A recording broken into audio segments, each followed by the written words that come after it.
Hello everybody, Dr. Sean Medlin here. Today we're going to be talking about 3 signs that your nervous system is stuck in fight or flight. We're going to throw in one bonus sign and symptom that you guys might be able to relate to. This is going to be a fast, impactful talk real quick.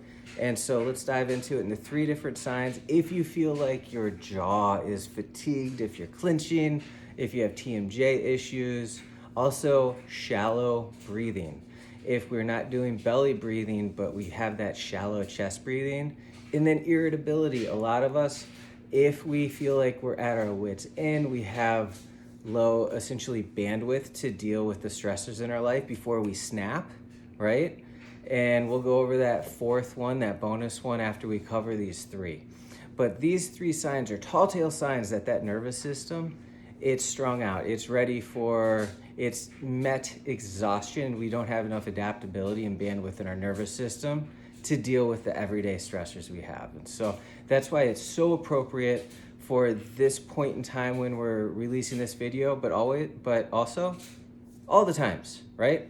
Because if we're busy parents or if we're just doing life has its stresses.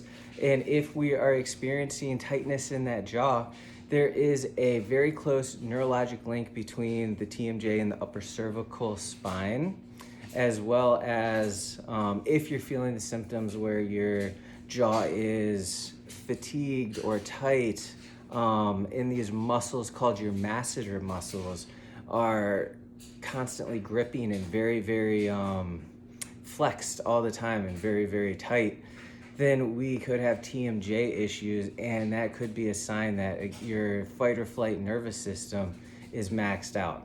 And so let's talk about what fight or flight is. Let's talk about what the 2 different versions of the nervous system and how they adapt.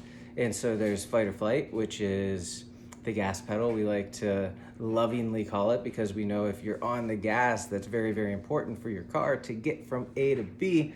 But you can't be on gas all the time. You have to have break, you have to have relaxation. That is the parasympathetic nervous system. That is rest and digest, that's where we charge.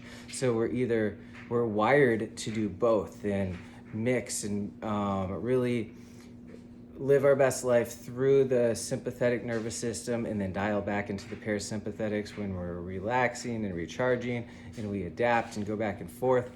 And that's how we are supposed to live our life. But if we are sympathetic dominant and we're wired for that and we're stuck over there, then that is bad because we're going to eventually get exhausted. And so that's again where that jaw tightness, if we should be in rest and digest and recharging at night, we have that tension through our jaw, that is a sign.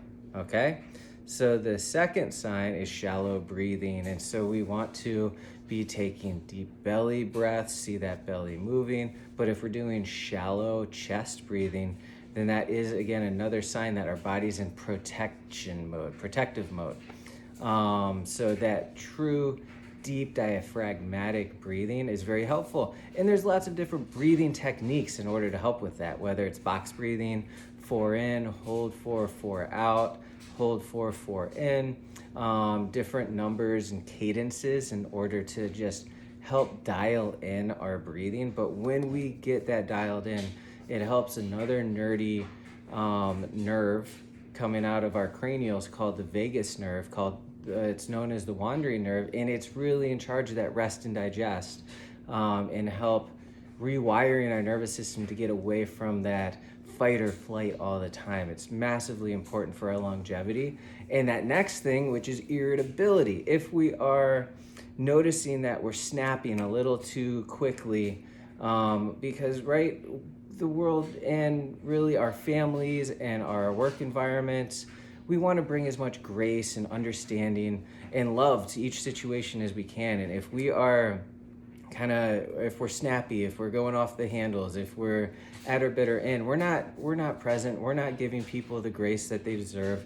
And so when it comes down to that, if we're in fight or flight all the time, let's bring it back to the nervous system. It may not be your fault. All these things aren't just in your head.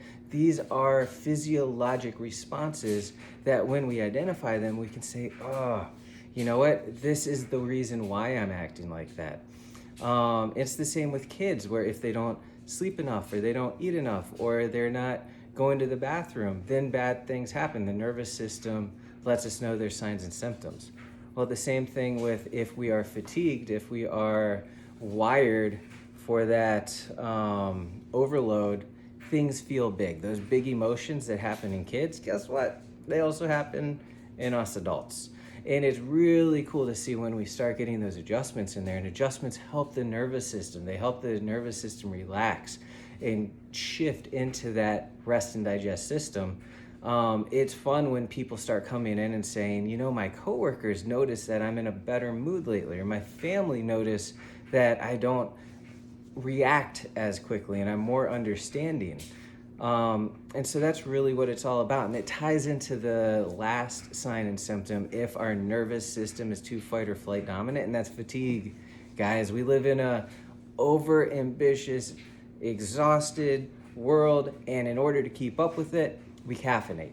We do all of these things to try to beat the fatigue that is setting in because we're overstressed, we're not sleeping, we're not rejuvenating as much, and so then we do these things to bring us up and then take us down at night when our nervous system, and if we're tying into the natural cadences that we have, it will do it naturally, and it will do it better than we can if we were to supplement and have all these kind of outside in stimulants and uppers and downers and things like that.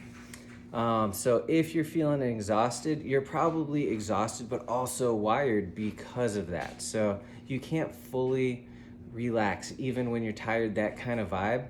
That is that fatigue that I'm talking about. And so I want to go into a couple research articles that really illustrate how powerful the chiropractic adjustment is, because when we're talking about nervous system, when we bring it back to chiropractic, that's the essence. That is what it boils down to.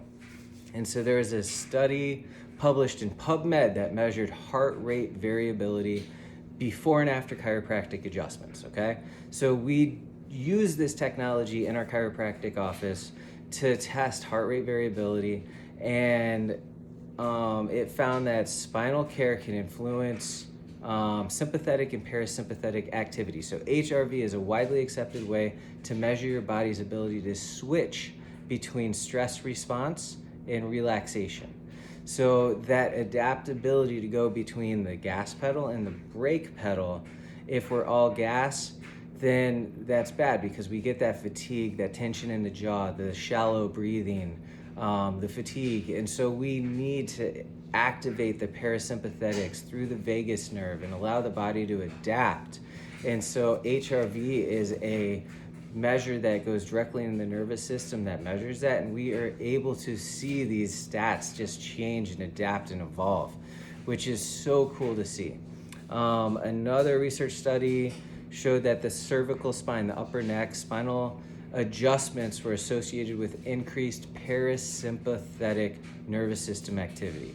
So we have research study after research study that shows that it is a physiologic response. A lot of times you can't just think about relaxing the jaw or taking deeper breaths, but we're literally wired like that. In order to get and break out of that cycle, the adjustment helps activate that. And so what chiropractic is and isn't, it's not about forcing the body to relax. It's about improving spinal mechanics and the nervous system communication. So that way your body has a better chance to switch over to the calm state naturally. Okay, that sounds nice, doesn't it? Because that's how our body was designed. It was literally designed to adapt and switch like that. And if we can get back to that natural state, guys, you're unlimited. It's like, that is a beautiful place to live. So if you want that nervous system checked, if we're having these signs, then I hope that you listen to this and maybe this is that nudge forward to get your nervous system checked out. At our office, we do HRV, which is global stress, which allows us to see if we're stuck in that fight or flight mode. So give us a call, ask any questions, drop us a line in the DMs, and we'll be happy to help any way we can. Have a great afternoon, guys. Again, I'm Dr. Sean. Bye.